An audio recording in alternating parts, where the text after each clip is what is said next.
About 2 years ago, I invited Rabbi Segal to be a speaker at the Hachnasas but it didn't happen. And then a few months later, I invited him again, and it didn't happen. And then I invited him a third time, and I think he said to me, "Is this really going to happen?" But we didn't think it was Slichas night. We didn't think about it. So he finished Slichas, I don't know exactly when, and it was a 6:30 a.m. flight.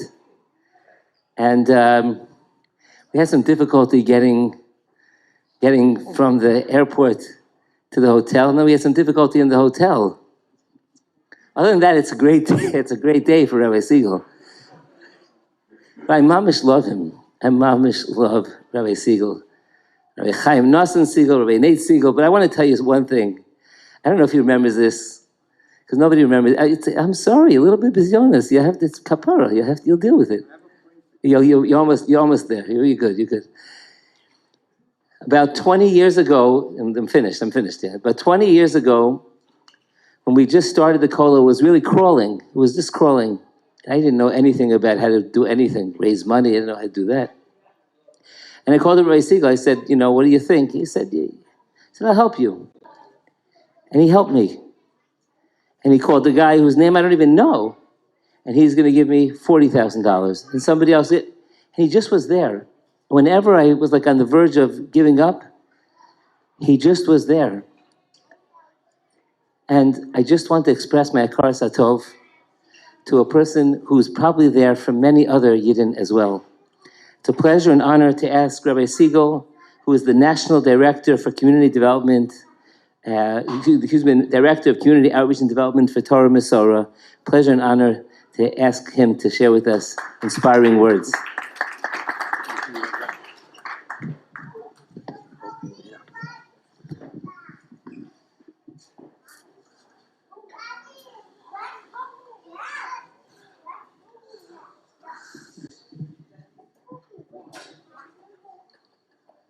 Thank you very much for your kind words. Shus Rabbi Brander, Rabbi Lebhar, Chashva Rabbanim. An Adam Gadol once said that there's a pella in the world. There's a wonder in the world. A wonder that a sociologist would have a field day with. What is this wonder? The wonder is that there is such a thing as fromme Yidden. There's such a thing as religious Jews. We live in a world that is so corrupt, a world of no values, of no standards, of no morals. And then there are Jews keeping Torah and mitzvahs. And not only Jews that are keeping Torah and mitzvahs, but there are Jews that are returning. They're walking through the doors of the Lane Kollel, and an unbelievable amount of people are doing it. So who creates this wonder in the world? Who creates this pella? You do. You are the ones that have created this pella that exists in this country. And how did it happen? So there's a mitzvah. The mitzvah says, V'asu li migdosh v'shachanti b'soichem, that you have to build a Beis HaMikdash. It's a mitzvah to build a Beis HaMikdash. It's interesting, though, that it says that when they yell out, it's time to build the Beis HaMikdash, everyone has to close the Gemara, and they have to run out and go build the Beis HaMikdash, except one group of people. Tinoike Shobes Rabbi. Children are not allowed to close the Gemara to build the Beis HaMikdash. So the question is, why? So there must be something in the learning of children that is similar to the building of a Beis HaMikdash. So what is it? Eitzim va'avanim, wood and stone. I have a piece of wood, I have a stone. It's nothing. They're nothing. But then I include them in the building of the Beis HaMikdash, and that nothing that stone and that wood are now formed into a kedusha dikazach, a holy thing. The stone and the wood is now holy. And that's the key of the Beis Hamikdash, to create a place for kedusha in this world, to build a place for holiness in this world. And in a sense, children, when they come to a yeshiva, they're like raw material. They're like the wood and the stone. The kedusha of their neshama is still hidden. We still don't see the kedusha in their neshama. They must develop and understand kedusha. And that's why children can't be mevatel Torah. Children cannot close the Gemara. Their learning is the building of a living Beis Hamikdash. It's a building of building a neshama of kedusha in every child. And that's the same thing here. When you build a building for these souls that are coming in without understanding the holiness, you are building a building of building Jewish souls, a building of building kedusha. You know, I believe in my heart that those Jews that have walked in here with no knowledge, they have seen their neshama, which they had no idea contained the possibility of holiness. When they walked into the link koilel, they found out that they could be turned into a kedusha dikazach, into a kedusha dika person. So this building, which Link has built and is continuing to build, is a building of building, a building of neshamas of kedusha in every Talmud that walks through the doors. But it's not only a building of building. This building doesn't only build neshamas. It's a building that protects us. What does it protect us from today? You know, it's a fascinating thing. In a few weeks, we're going to read Parshas Noach. And in Noach, we speak about the building of the ark. It's an interesting thing that the world was totally corrupt. They took God out of everything in that world, and they did whatever they wanted to do. And God commanded Noach, build a teva. Why did you build a teva? To protect yourself from the corruption and the immorality and the lack of values and standards in the world. So Noach builds it, and the waters finally stop, and they start to recede, and Noach opens up the window, and he sends out the birds, and finally one comes back with a leaf in the mouth. So the commentaries say, I don't understand. The world was destroyed. So where could there be a tree that there was a leaf that they were able to bring back? So the commentaries answer, it was a leaf that grew on a tree in Gan Eden, in the Garden of Eden. And the message that God was giving Noach was, in a world that is totally corrupt, in a world with no values, standards, or morals, you could build your own Garden of Eden. And that, my friends, is what the Link Koilel has done. In a world filled with corruption and garbage, removing God from anything to do in life, Link Koilel, Rabbi Brander, Rabbi Levi, and everybody else, you built a teva. You built an ark. And that ark protects us all. You walk into these four walls, you're walking into Kedusha. No longer are you in the corrupt world. You're in a world of holiness. That's what you built. That's what this building is. A building of building Kedusha, of holiness. And what's the greatest weapon that you have in this building for protection? I'll give you an example of how we could learn that. I don't think it's on the menu tonight. I sure hope not. It's called the lobster.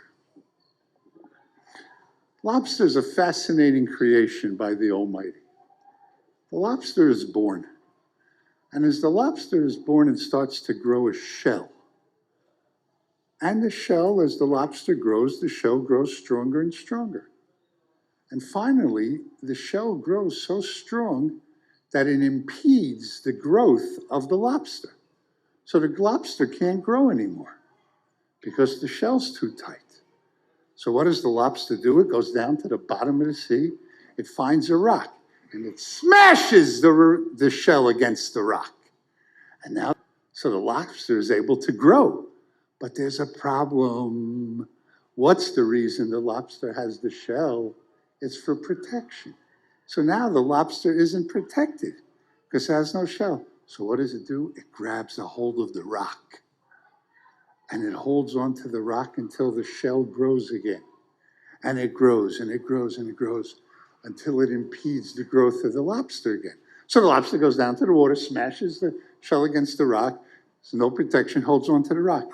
And this continues in every cycle, again, again, again, until finally the lobster has reached its growth potential and is able to swim away, no longer needing the rock. You know what your greatest protection in Link is? The rock. Who is the rock? Rabbi Brander, Rabbi Lebhar, every person in this room that's a Rebbe, that's a teacher of yours in Link, is your rock. When you feel unprotected against the onslaught of a world of corruption, where do you go? You go to the Link Koilel, to the Teva, to the Ark, and you hold on to the rock, and you share with the rock your insecurities, your imperfections, your inability to conquer certain things. And what does the rock do? The rock holds on to you too. Every rabbi has such love for all of you that they hold on to you until you continue or are able to swim away with a strength, a renewed strength, and a renewed vigor. That's the beauty of this koilel. It's really, I want to tell you something. Your words tonight, your words, I don't know, they were very nice. Your tears were the biggest words that a person could say. The blessing you gave to the children in this place, it was something so special. Where did it come from? So you mentioned, there was a person 20 years ago, and then he introduced you to the rabbis. The rabbis became your rock. You're the luckiest person. You have rocks to hold on to, and you take advantage of it. It's a beautiful thing. And I want to end with one story, if I may. Kloisenberger Rebbe. I've told this story 1,000 times, and I'll keep saying it. Kloisenberger Rebbe lost his wife and all 11 kids in the war. Kloisenberger Rebbe was in 3 camps. He was shot. He was beaten close to death many times. There are thousands of stories about the Kloisenberger Rebbe. The first Yom Kippur after the war was over, he was in a DP camp. And they had a visitor by the name of General Dwight David Eisenhower, head of the Allied Forces, future president of the United States, the most powerful man in Europe. And they asked him, Kloisenberger, to speak. And as he walked up, they handed him a tallis. And he said a bracha on the tallis, and everybody cried because they hadn't seen a Jew in a tallis in years. And he got up and he said, through a translator, Lieutenant Birnbaum, there's an art scroll book written about him. He said, please tell General Eisenhower we thank him for being the shliach, the messenger of the Almighty, in liberating us. And second of all, please tell him to look out and see what happened here, because the day is going to come when they're going to deny that this happened, and that day has already come. And General Eisenhower ordered his troops to take thousands upon thousands of pictures, so there'll always be a historical record of what they did to brutalize and murder our brothers and sisters. Finally, the Kloisenberger, Eisenhower was so touched by him, he said to Lieutenant Birnbaum, ask the rabbi what I can do for him. The most powerful man in Europe. He could have asked for a new suit like the rabbi. He could have asked for a hotel room like I finally got into today. He could have asked for a trip to Israel, a trip to Brooklyn, a trip to LA. The most powerful man in Europe. He could ask for anything. He says, General Eisenhower, in 4 days, we're going to celebrate Sukkot. I beg you, bring us Lulavim and Esregim so we could serve God properly. And General Eisenhower sent a military plane to Rome to bring back in Lulavim and Esregim for the Jews in the DP camp. Kloisenberger finally made his way to America, where Reb Shraga Feivel Mendelovich from Torah Masorah took him to one of the great philanthropists of that generation, Sam Feuerstein. Imagine, he walks in, a beaten, battered Jew. If he was 30, he looks 60, a skeleton of a man. And he says to Mr. Feuerstein, I want to build a yeshiva, I want to build a Beis Yaakov, I want to build an orphanage, I want to build a hospital, I want to build this, I want to build this. And by the way, everything he said he built in his lifetime. And what happens?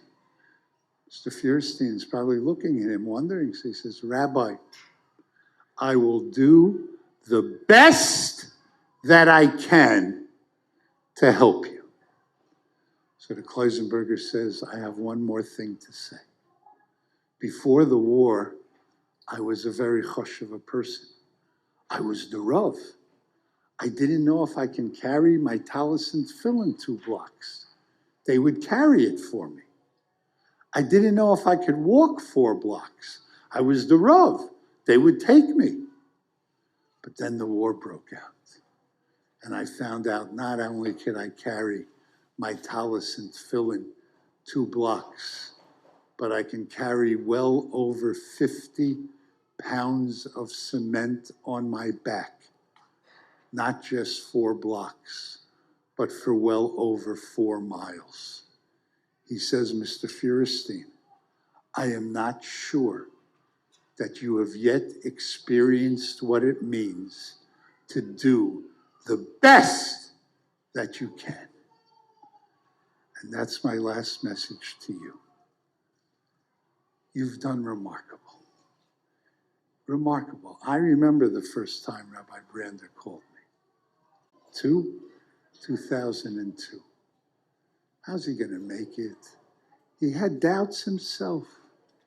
But Klal Yisrael saw the Mesiras Nefesh that Rabbi Tendler spoke about and others spoke about. They saw it on his heart. And they said, we're going to help. And look what you created.